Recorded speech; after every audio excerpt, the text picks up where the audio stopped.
والله العظيم عندي أصدقاء وناس ما ينعدون.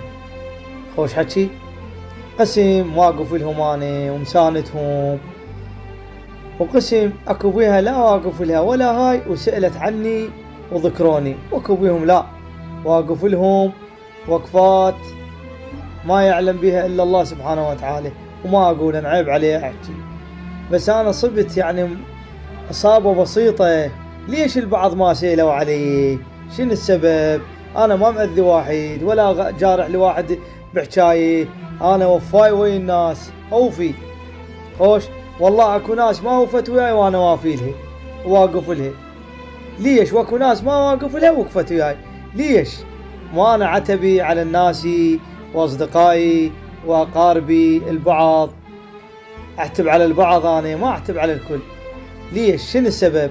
الدنيا مواقف والله العظيم. يعني سبحان الله، الله يراوينا هاي الناس، يراويك من الزين ومن المزين، وهي إشارة وعلامات.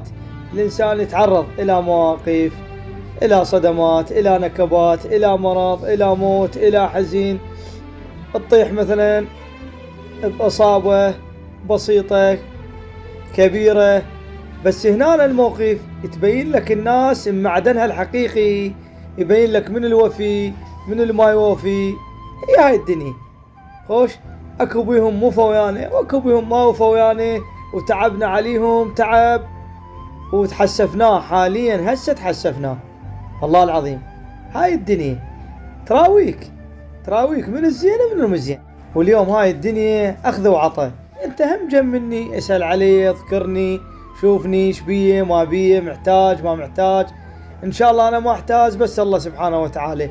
خوش افرض طحت بالضيج وبنادم يطيح، لو خوت 6000 غير الله ما صيح. والله استعين بالله سبحانه وتعالى، ما استعين بكان من يكون.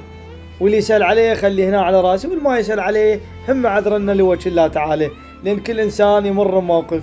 بس هاي الدنيا مواقف أخذ وعطى، يا معزف هم تضيف، باشر عقبة هم تطيح بمرض، متمسك شدي.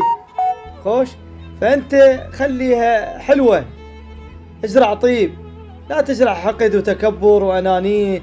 ترى التواضع حلو، من تواضع لله رفعه الله.